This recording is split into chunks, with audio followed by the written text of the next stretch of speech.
As we talked about in our first episode, a hotel has really three key principles or stakeholders. You have the brand, you have the third-party manager, and you have the owner. Yeah. And really every technology decision sits in one of those domains, right? The problem is really most owners never really map that out explicitly, which we think is very important. Otherwise, your margin can really disappear between, as we said, signing through stabilization. So I think we first we lay out, what does the brand provide? What does the third-party manager provide on the technological front? And then what's left for the owner to really enforce into the platform, right? So on the brand side, right, they mandate the property management system, right? So that's really the operational database that records every single financial transaction, room movement, guest profile, reservation.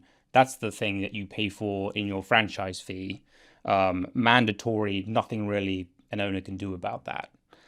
They also operate the central reservation system, which is awesome because it gives you access to those hundreds of millions of loyalty members who drive business to your hotels. There really isn't really anything else like that, especially if you're an independent, that can create that kind of demand generation. 100%. And I mean, essentially, I think to contextualize, as we talked in episode 1, that's what you're paying for with the brands. You're paying for that access, and that access technologically comes in the form of CRS or central reservation system. Right, exactly.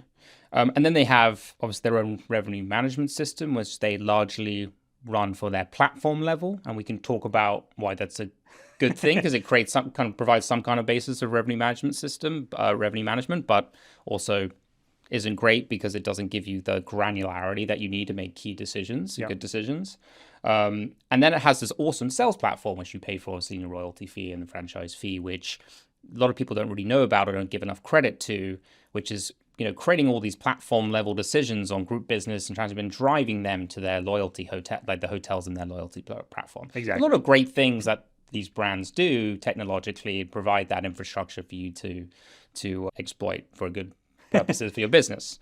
So that's the brand. We'll get on to say, why it's okay what they have, but we're obviously going to go talk about what can we layer on to those processes and technologies to make them even better for the owner. Right. Because I think, to your point, as we discussed in episode 1, at the end of the day, the calculus you make between an independent and a brand comes down to what does the brand contribute that the independent couldn't. And a lot of that is in the technology. And we'll talk about where there is some success there, but where you can layer on additional opportunities that can drive more meaningful revenue and then value from an owner perspective. Yeah, and we'll say it up front here, although we'll also deal with it in more detail later.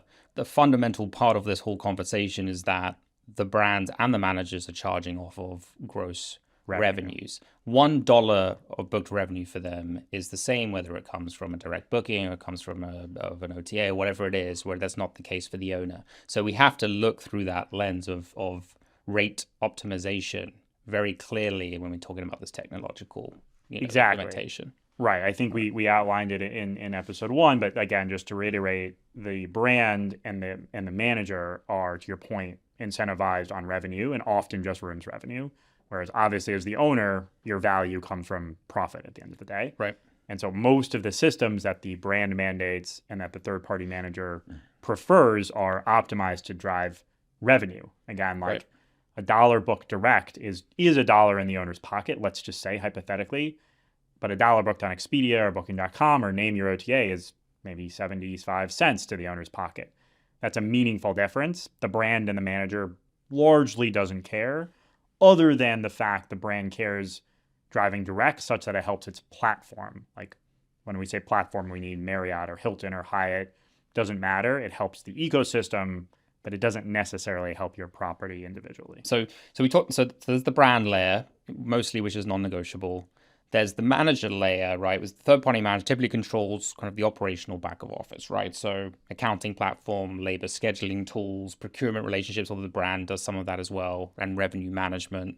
I think the revenue manager there probably being the kind of the key person, obviously, along with the GM, who's affecting the performance at the hotel, right? They can typically be revenue managing 15, 20 hotels Yeah. in the platform. So why aren't they being complacent? Like they don't have an incentive necessarily to maximize the balance of your rate occupancy as an owner might. So that's an important conversation about how can technology assist that revenue manager to be making the best possible decisions at all times. 100%. I mean, as a recovering revenue manager myself, I can agree with that. And I mean, I haven't been a revenue manager in close to a decade at this point, but sadly, our industry hasn't evolved, right? In that position, I would, both myself, but I would say generally is one of the most important positions in the hotel, because at the end of the day, right, you can either drive more revenue, drive more profitable revenue, or cut costs, right? I mean, that's how you make more money.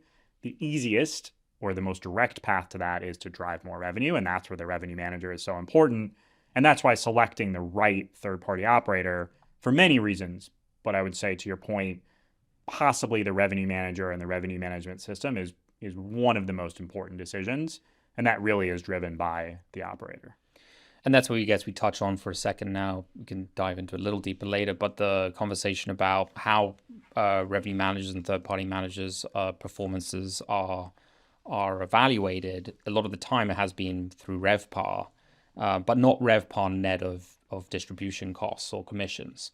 And so I think we're seeing that incentive structure change over time. And we were talking about this yesterday, that it's more on a GOP basis now, but that's extremely important that remains the case. And then that is kind of codified in the management agreement ahead of time to make sure that the incentives between the owner and the manager are set. It's really non-negotiable. Non-negotiable, time for the owner. And then at that point, all we really need to do is, in the technological front, is layer on some kind of business intelligence to make sure that reporting from the manager to the owner is sufficient to show you that they are indeed working to GOP versus to gross revenues. Yeah, exactly. I mean, I think conventionally revenue managers and frankly probably most leadership positions at the hotel, GM, director of finance, et cetera, were incentivized on RevPAR, which is just a measure of rooms revenue. It doesn't forget about even other revenue. It literally just looks at rooms. And then maybe they were also incentivized on RevPAR index, which again is just a measure of your own RevPAR performance relative to a self-selected comp set, right? So we won't even dive into what that means, but when we look at technology and we look at the opportunity, it really should all come down to NOI or at a very minimum GOP. And I think we're starting to see the industry adapt to that. Maybe it's not fully incentivized to GOP, but there is a GOP gate. But again, to your point, when we look at our platform, it's really important to us that there's a non-negotiable clause within HMAs that GOP is sort of the North Star. And that's how we are optimizing the hotel such that, again, you're driving the most profitable revenue and then obviously figuring out a way to flow the most. And wouldn't it be cool if we had, I think you actually, the whole audience of tech providers, but it would be cool to have an STR based on GOP, an STR based on NOI if someone's willing to share that, right? That would be so much more informative than what we already have. But we can get on to other stuff there. All right, so we talked about the brand, we talked about the manager. So then, what's left that the owner can dictate, right? Because everything that sits outside the brand mandated infrastructure and the third-party operational domain is the owner's, and it's really down to the fixed costs, right? So we're talking about utilities, elements that you can integrate into your system to reduce insurance premiums, auditing to help your telecom and utility bills, stuff you can do to actually help your real estate tax assessment, stuff like that, right? And I think the critical distinction is when you're talking about how an owner should think about these things is like just throughout the stack now, not the fixed cost is, what are some of the passive technology integrations you can make without the influence of a brand and a manager? And then what are the technological decisions you have to make via negotiations with the brand and the manager? And just split it up like that can start to frame how you think about how to use this technology in your hotels. Right. And I think on the less passive, the more active side, it's not just about negotiating, but it's also about being an active asset manager. Right. I mean, we acknowledge we are not going to be on the ground operators, and that's not our strength, and nor should it be. But it doesn't mean you kind of sit back and relax. And I think if you look across the hotel industry, we talked about a little bit earlier, the types of hotels that we're looking at historically owners have sat back, right? And so there is a real opportunity to implement technology that the operator sort of oversees or the operator implements, but the owner has an active oversight, because that's key, right? You might not be on the ground pushing the button, so to speak, but that doesn't mean you sit back and let the technology run its course. Right. Right. And right. You just mentioned asset management, right? I think where some of the AI that we have out currently, whether it be Claude, ChatGPT, right? I think it's really going to be a dangerous addition to the game. Found myself iterating with third-party managers as we've evaluated potential opportunities and then sending back P&Ls and stuff to be able to comb through their P&Ls and come up with great questions. Of course, you have to validate everything that's being provided to you. Is extremely helpful in reducing the turnaround time when these discussions with third-party managers, when you have to make really quick decisions in a highly competitive bidding process. 100%. So I think that's really important. I think that's actually where the AI stuff is working best right now. Maybe we'll touch on how it helps with underwriting later, but I think on the asset management front, it could be very useful. I completely agree, right? I mean, and we'll talk about part of the challenge with hotels and tech is the fragmentation. Part of that fragmentation presents itself with so many data points. And it's not that hotels lack data, it's that they lack action behind that data. And I think AI is the obvious use case. And if you layer that into your asset management decisions, we'll get into it, whether you're talking about revenue optimization, labor optimization, cost, I mean, you name it. But the first step is getting that data in an actionable format. And I mean, again, even the tools like Claude and others, you can do so many powerful things with it. Absolutely. So I think the way we wanted to try and break down this conversation going forward is, let's look at first, what can we do on the revenue side technologically to enhance our returns? And then we'll talk about the cost side. We talked about how great the PMS systems are on the brands, but with their limitations, right? But we agree without them, it would be a problem. But what don't they do, Zach? Give me a couple examples and then I'll chime in on what do you think are some of the real limitations on these PMS and RMS systems that some of these tech providers can help us solve? Yeah, I mean, I'll come back to it. I think revenue management is sort of the obvious place to start when you're talking about revenue, right? Again, you can drive more revenue or you can drive more profitable revenue. The brands do a decent job of driving more revenue, but what they don't do, their systems, again, to your point, are optimized for the platform level. They're optimized to make Marriott or Hilton or Hyatt more money. They're not necessarily optimized to make your Marriott or your Hilton or your Hyatt more money. They look at competitive sets only in the sense of their own peer set. They don't necessarily look at competitive sets in the sense of who you legitimately compete against in your destination or not. So that's step one. Step two is really... And sorry if I interrupt there. And if they don't have, if it's a Marriott and they have 0 Marriotts in the area, I assume that affects their business intelligence for making these decisions. Massively, right. Drawing on their platform of Marriotts, but not in that local area. For our business plan, we're not attacking core urban areas. We're attacking primary suburban, secondary urban. That could be a real problem. Exactly, which is right. So if you own a Marriott or a Hilton, and again, I'm not picking on a specific brand, if you own one of those in New York City, you're probably okay, right? I mean, in New York City, there's... last I checked, 100 Marriotts, right? There's 80 Hiltons. So, if you own let's just say the Hilton Times Square, you're probably in an okay position in that sense. There's plenty of peer sets around by which their RMS or revenue management systems can comp, and you're probably doing okay. But the minute you get into a secondary urban or a secondary suburban or worse, a tertiary market where you might have two other, and it's not even close to you, like you're a Courtyard and it's comping against a Studio Res, those pricing decisions become infinitely weaker. So that's step one, right? So you're talking about driving more revenue. It's hard to drive more revenue if the system is optimized to look at a competitive set that really has nothing to do with who you compete against. So I think that's first. I think the second, and this goes into driving profitable revenue, is again, as we touched upon, the systems are optimized to drive more regardless of that channel. So it treats $1 from Marriott.com the same as $1 from Expedia, which again, there's obvious reasons why that's not the case. So you really need a channel management system that again is working in concert or in complementing your marketing strategy, right? You want to have biddable terms with AI, obviously, and we'll get into that. AI search is so important. But at the end of the day, it comes back to your RMS and having a channel manager that works again, in concert with your RMS, such that it's driving the most profitable revenue. And that generally is direct. There's obviously some exceptions to that, but let's just say for argument's sake, that is from a direct perspective. And then I think the other thing is, and it's funny, I talk to people not in our industry, and they're shocked by this, the brand mandated RMS systems don't take into account local demand drivers. Yeah. Great example of this is what's happening right now is the World Cup. So World Cup was announced. The cities were announced, I think, 2 or 3 years ago, like, MetLife Stadium just outside New York City, Kansas City, Boston, LA, and you name it.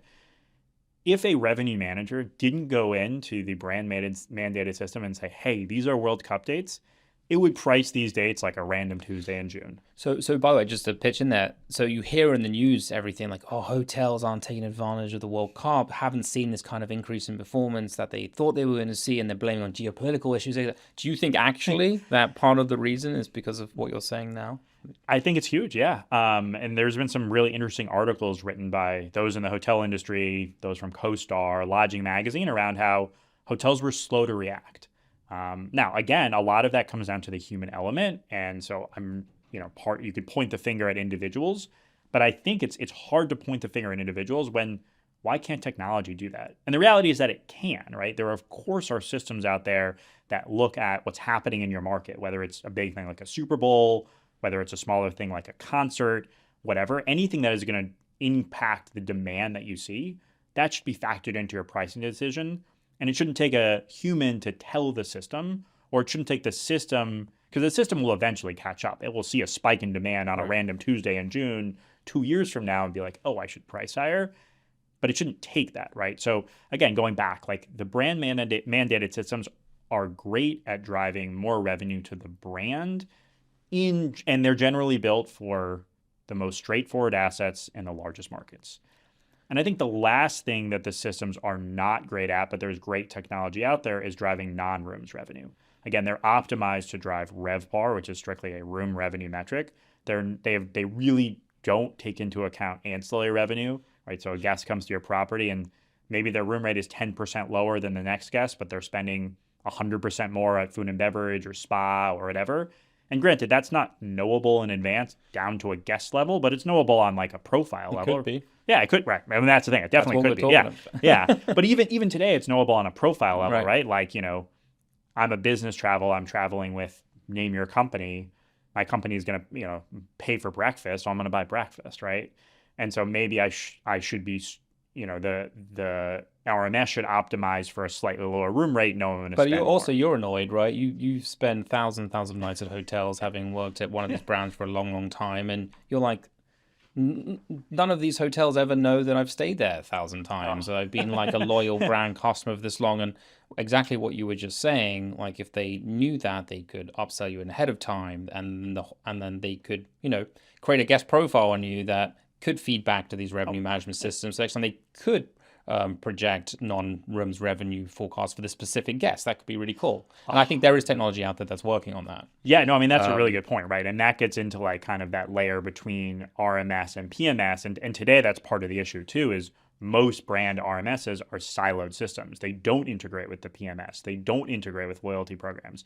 To your point, like if I've stayed at the same hotel even 10 times and every time I show up earlier than normal, and every time I show up, I order whatever from room service, why isn't that prompting the system or prompting earlier to upsell me or earlier to offer me an early check-in or whatever? There's so many opportunities.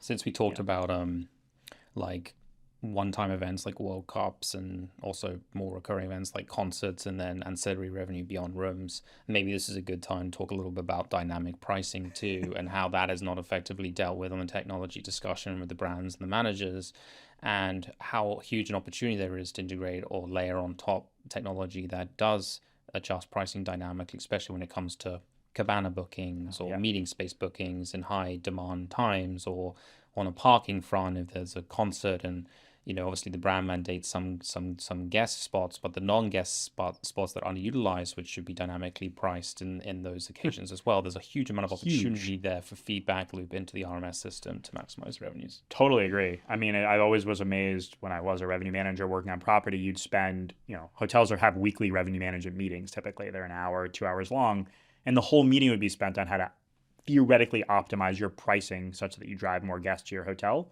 But what happens when your guests get there? I mean, it's a captive audience, right?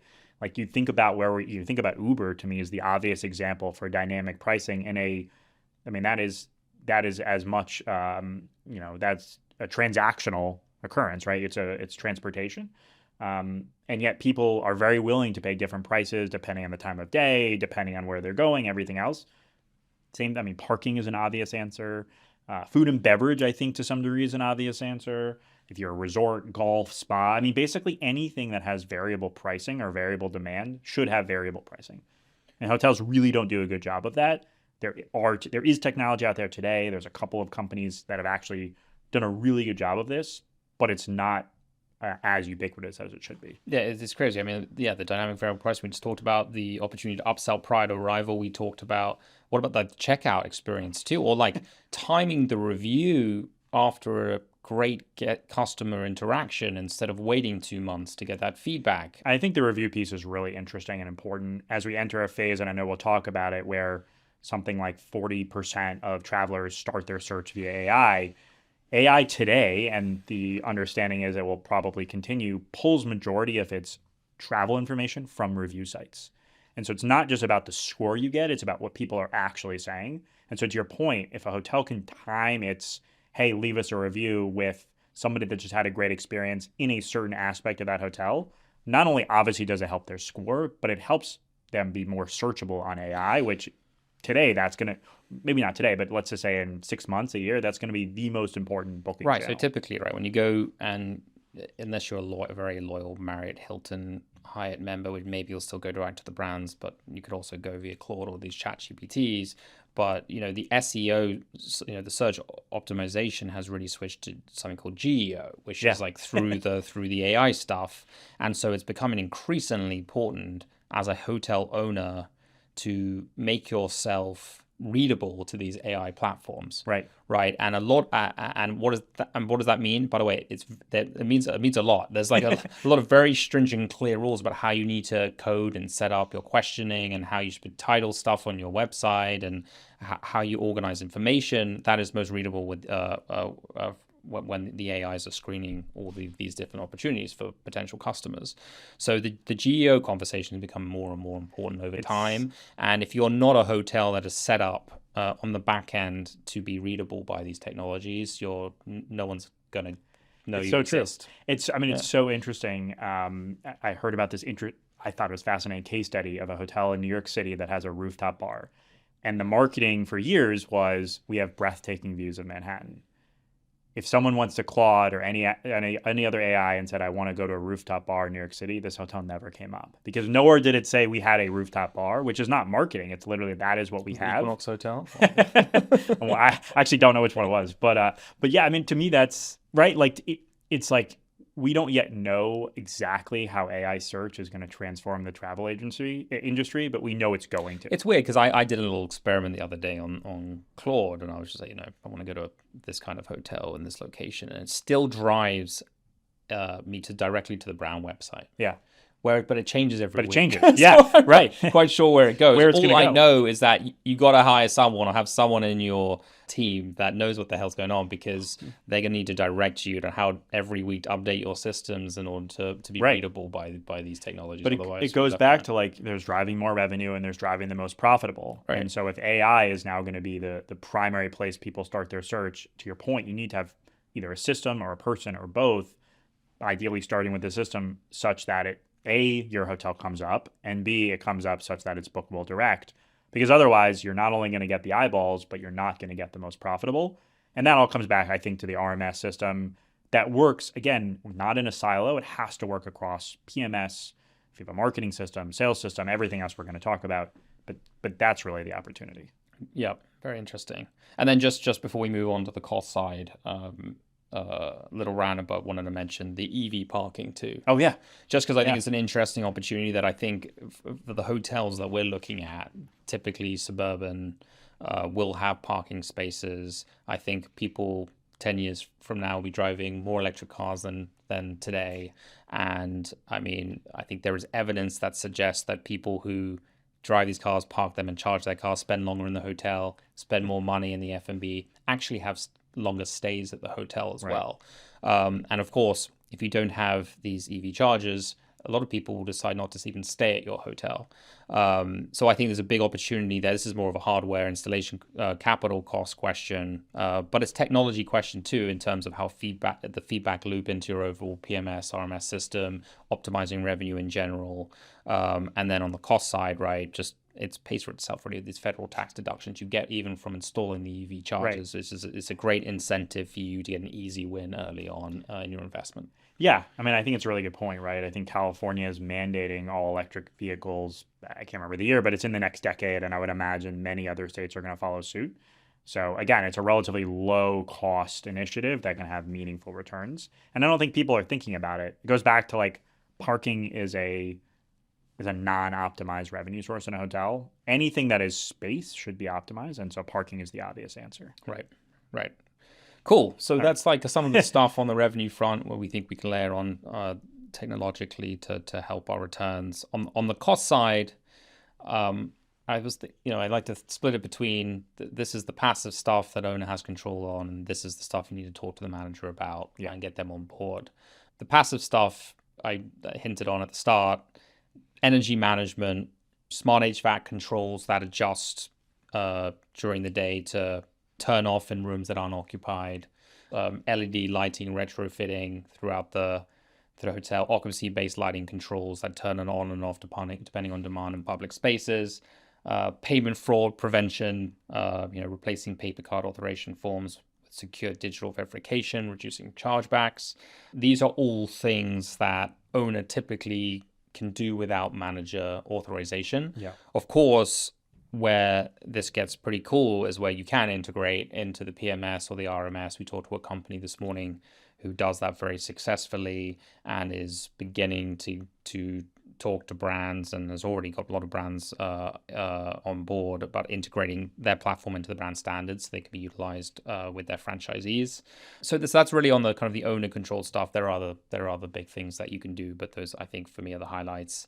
And then on the conversations you need to have with managers, maybe I'll throw this over to you a little bit. I mean, a lot about labor scheduling, housekeeping, predictive maintenance. Do you want to touch on a couple? Yeah, I mean, I think like you said, right, a lot of that comes down to hiring the right operator, the right third-party manager. But it's not just hiring the right, it's also having the right technology implemented and then having the ownership oversight. So if you think about a hotel P&L, the highest cost item is labor. It always will be, but it always has been and likely always will be. And housekeeping historically has been the largest segment of that. It would probably shock most people to know that 90+% of hotels in the US still operate on an 8-8-8 schedule. That means there's 3 8-hour shifts in the day, and they're the same 3 8-hour shifts. It's 11 to 7, 7 onward, right? It's the same, and it hasn't shifted. You think about that logically, it makes no sense, right? Hotels know, generally speaking, again, or they could know with tech when their guests typically check in, check out, and they should be able to use technology to optimize labor scheduling. Again, housekeeping is the easiest answer because again, hotels have defined checkout times, check-in times. To your point around some of the technology you can integrate with knowing when a room is occupied or knowing when it's gone, not simply by somebody physically checking out, but again, the technology controls, right? If someone is, and again, this technology company we spoke to this morning, if they've been in your hotel for 3 days, they've moved the AC up and down, they've turned the lights on and off. Again, it's not spying on them, it's just using tech effectively. And suddenly it stops for a period, and it's not the middle of the night, they've probably checked out. Great opportunity to have a housekeeper. So. What's that? I hope they've checked out. Yeah, right. Yeah, great opportunity to go have a housekeeper go in there and start cleaning the room preemptively. But that comes down to, again, optimizing your labor scheduling. Housekeeping is, again, I think the easiest answer. Having, again, an operator that is in tune to that, but an owner that has oversight there. And housekeeping labor can be 15 or 20% of your total expense stack. I mean, that's a meaningful upside. Think about food and beverage labor optimization. Again, in some ways even easier, right? You should know how many guests you have, if you have an intonation on guest profile, if they're going to eat breakfast, if they're not. It's not just if you're scheduling somebody, if you have the restaurant open or closed, the types of food you're ordering. I mean, there's so much that can be done. And I think those that sit in other industries look at this and it's such low-hanging fruit. Right. And hotels, and it's not specific to any one brand or not, they're just antiquated, right? Hotels have operated in stagnant ways for years. And again, if you think about driving... Well, it takes education. Right. It takes I education think and it that's takes the honest right is oversight. when you're correct, exactly as you said. I mean, whenever you try and create friction between the manager and the technology you're implementing, it's going to be a Yeah. learning process. But ultimately, I think this kind of thing is met with little resistance from a GM because it's helping their scheduling, it's helping their Sure. labor management. It's actually a huge aid for them in the long term, and it helps them with those monthly meetings with owners when you can show massive ROI. Do On you the want to cost talk a front. little bit about, so you talked about, predictive Predictive maintenance. maintenance. I mean, because that's a huge opportunity. I know Yeah, I you've mean, dealt look, with that. it's an interesting opportunity, one that I'm a little distrustful of, but yeah, look, I was a developer for a long time, and there was always this conversation. I did a couple conversion projects as well, where you had an existing building for a while, you had to choose, what you were upgrading, what you weren't upgrading in that conversion process. You would typically upgrade the things that weren't working at the time, and you would leave the things that weren't That were working at the fine. time. Obviously, you would think about it a little harder than that, but things don't always last as long as their useful life, but they also a lot of the time last longer than their useful life. So when people start quoting useful lives on equipment, my eyes roll back, and you need to actually think about the usage, you think about the occupancy, all of that stuff to really understand this piece of equipment is really 4 years old, even though it's 20 years old because of the usage. So when these companies come along and they say, oh, I can do predictive maintenance for you, I'm going to flag when there are issues in the hotel with your PTAC unit, HVAC, or elevator ropes, or whatever it might be, I have a lot of questions. I have a lot of questions because who are coming up with who's deciding what the threshold is on when Right. something What's the isn't trigger working. when it's not If it's working? already leaking, that wasn't preventative. If the elevator cab broke down, that's not preventative. But maybe you can see a rope is deteriorating, and you're saving a 4-month elevator breakdown versus coming in and fixing it for 2 days, where I think that can be valuable. So I think there is a space for this technology. I think I would have a lot of questions to make sure that the people making the decisions when to flag an issue know what they're talking about. Their interest needs to be aligned, right? Because they need to be working for the owner, because the owner wants to spend money when they need to spend money. Right. And if I'm just spending money because someone's telling me that something needs to be fixed every day, I know they're wrong already. So it needs to be very well thought out for convince me that that money needs to be spent. Right. But I also think it's to your point, money needs to be spent.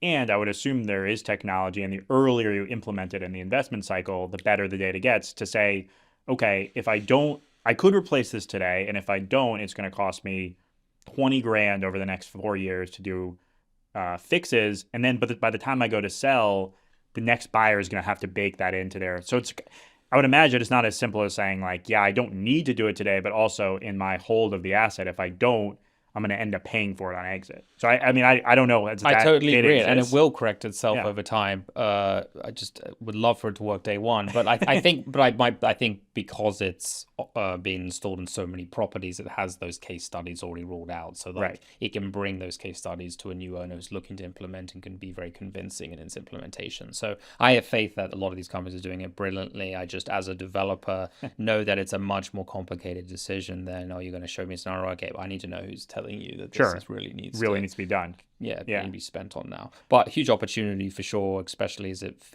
I think a lot of the company we talk to, it's just part of their larger the offering with Yeah. guest interfaces and the housekeeping interfaces you talked about and all of that. So, But I think a lot of it too comes down to what we talked about earlier. It has to be integrated across the property, right? If it's simply a sensor in the AC unit, but it's not linked to the PMS system, it's a good start, but that doesn't help. Like, if somebody's in the room, right, that has a meaningful guest facing impact, positive or negative.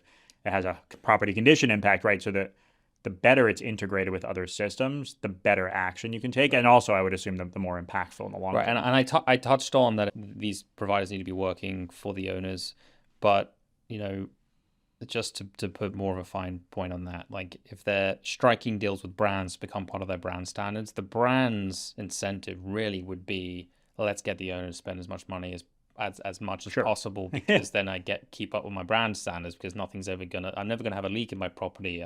My FF&E is going to be spotless all the time. that I can see some friction. So I think it needs to be an owner first implementation with just a brand sign off. That would be like the perfect relationship in my mind. Yeah, no, I agree. Right. Because otherwise it goes back to that misalignment on incentives. Right. And the brand only cares enough such that the owner doesn't leave its ecosystem. It doesn't actually care about the expense aspect of it. Right. Yeah. One thing we didn't touch on is the back office A&G. Do you want to chat a little bit about that? Yeah. Listen, so if you think about A&G or administrative in general, that's a meaningful portion of a hotel's expenses, depending on the hotel. You know, you have traditional A&G, you have sales and marketing, you have finance, you know, some others. It could be as much as 15, 20% of total. There's a lot of those tasks that are, I'm going to say menial, but they're somewhat predictive and easily automated. Great example is invoice processing. Hotels get, you know, depending on your hotel, you might get 300 or 400 invoices a year, maybe more. You know, things from like all of your various, you know, AP providers, your sales providers, your food providers, all of these different things. Most hotels work on these in paper form, which is shocking, right? If you go into a finance office today that's in a hotel, you will see more paper in there than probably anywhere else. and they're looking at these that they rarely, if ever, get scanned in anywhere. It's literally a human reviewing it. There's technology, obviously, that can be done. If you have to get it in paper, you can upload it, but you should be getting an email form and can automatically remind you when something has to be paid, why it has to be paid, what your risk is. In fact, you can integrate it directly with your payment system and just pay it that way. That not only increases your efficiency, decreases your errors, obviously allows your people then to be more focused on strategy and not focused on, you know, back office accounting principles. By the way, isn't that the whole point of everything we're talking about? It's like releasing the people who are going to be working at your property to be customer facing, to be giving them the best possible experience. You hear it a lot in luxury. It's like, what is tech actually allowing these owners to do, or these managers to do? Is just freeing up their people to do what they do best, interact with the customer. And I think you got to look at all of this under that lens as well.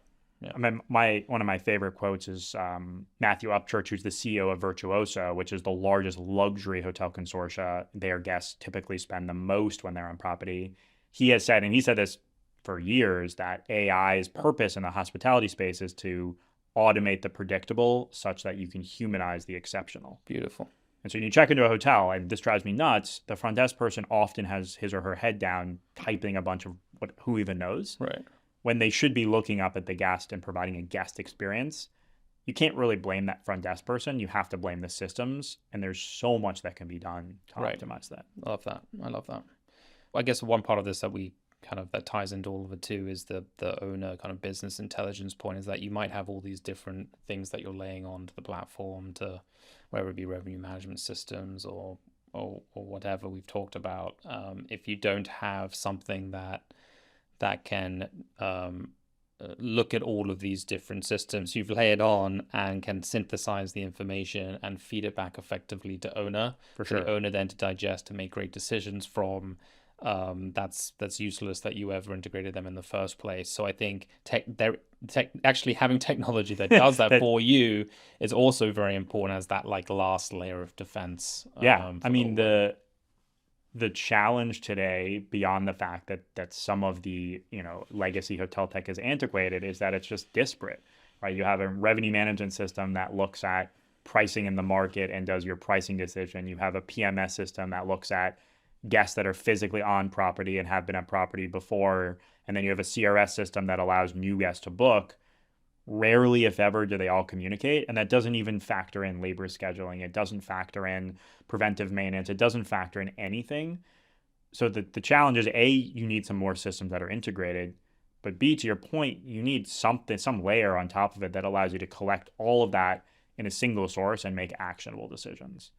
So I guess when we really think about it, right, I mean, we've talked about driving more revenue, driving more profitable revenue, and then optimizing your cost structure across, you know, active and passive.